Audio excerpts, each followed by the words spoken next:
Before starting the discussion about extinction, we're going to ask ourselves, what threatens biodiversity? The biodiversity threats can be divided into global and local, and these are human-mediated causes. Extinction has a different classification because it has occurred before, not due to human mediated causes, but nowadays it is human caused. Extinction rates are far higher now than in the past. Pay attention to what I said about rates, not the total number.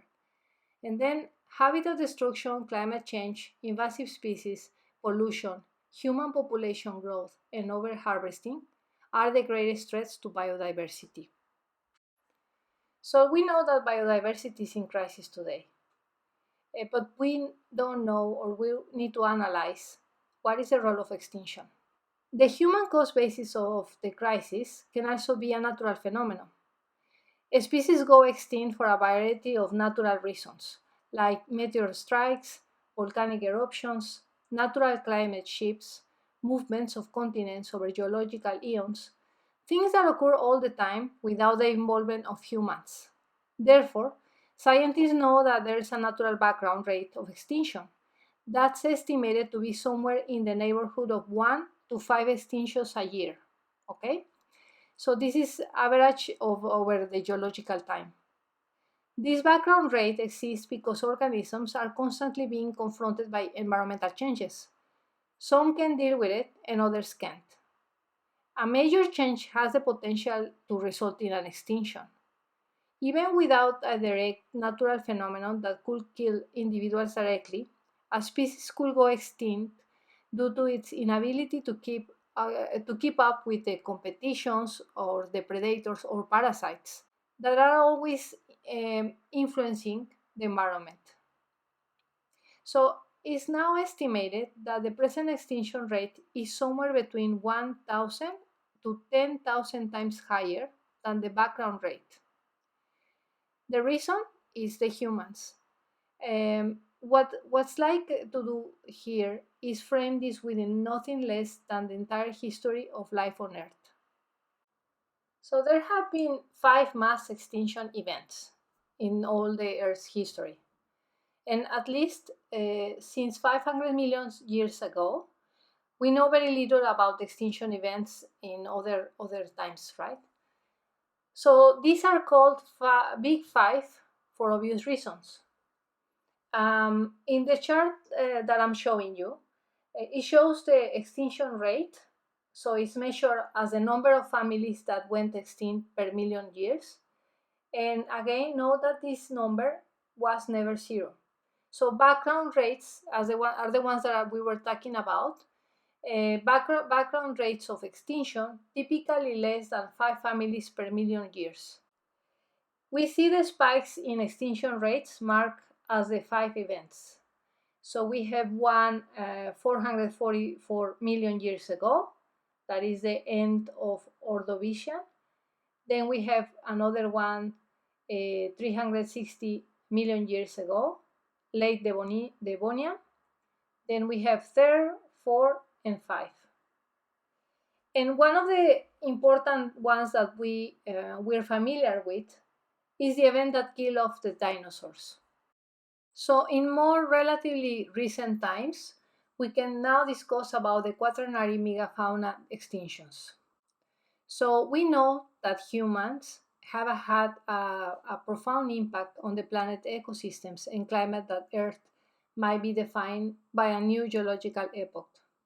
And this is the Anthropocene, who started during the Industrial Revolution, but some others think that it started also when agricultural activities started a long time, 10,000 to 15,000 years ago. So our ancient ancestors drove more than 178 of the world's largest mammals to extinction. This is known as the Quaternary megafauna extinction. The extent of this extinction is recorded in all the continents. And here I am showing you the figure where we have the survivors and the extinct species. So there is a strong evidence to suggest that these were primarily driven by humans. So how can we be sure that humans caused the Quaternary megafauna extinction? Let's look at this map where we see the migration and the connection with the extinction of large animals. So extinction timing closely matched the timing of human arrival, as you can see. The timing of megafauna extinctions were not consistent across the world. Instead, the timing of their demise coincided closely with the arrival of humans on each continent. Humans reached Australia somewhere between 65 to 45,000 years ago, and between 50 and 40,000 years ago. 82% of the megafauna had been wiped out.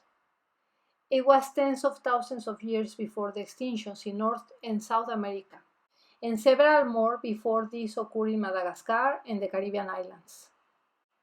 Significant climatic change tends to be felt globally.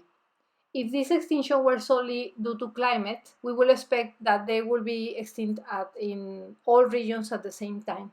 So there have been many extinction events in their history, but in this case, it targets mammals. So that's why this is another argument for thinking that humans were the main cause. So now we need to ask ourselves if we are heading the sixth mass extinction. Before we can even consider this question, we need to define what is a mass extinction. Most people will define this as the wiping out of all or most of the world's wildlife. But there is a technical definition. Extinction is determined by two metrics, magnitude and rate. Magnitude is the percentage of species that have gone extinct, and rate measures how quickly these extinctions happen. These two metrics are highly linked, but we need both of them to diagnose a mass extinction. So if lots of species go extinct over a very long period of time, this is not a mass extinction, as we have seen in the example of looking at all the periods, the epochs. Similarly, if we lost some species very quickly, but in the end it didn't amount to a large percentage of species, this wouldn't qualify as a mass extinction. In a mass extinction, we need to lose more than 75% of species in a short period of time, around 2 million years. Some mass extinctions happen more quickly than this. Of course, this is not to say that only losing 60% of the world's species is not a big deal, or that extinctions are the only measure of biodiversity that we care about. Large reductions in wildlife populations can cause just as much disruptions to ecosystems as the complete loss of some species. An obvious question to ask is how many species have gone extinct already? How close we are to the 70% threshold that we were talking about. So at first glance, it seems like we're pretty far away, since 1,500 around 0.5 to 1% of the world's assessed vertebrates have gone extinct.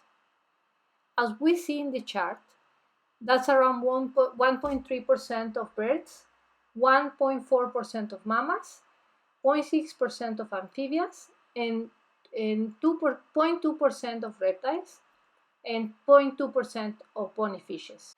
Due to the many measurement issues for these groups and how our understanding of species has changed in recent centuries, the extinction rates that these predict are likely an underestimate.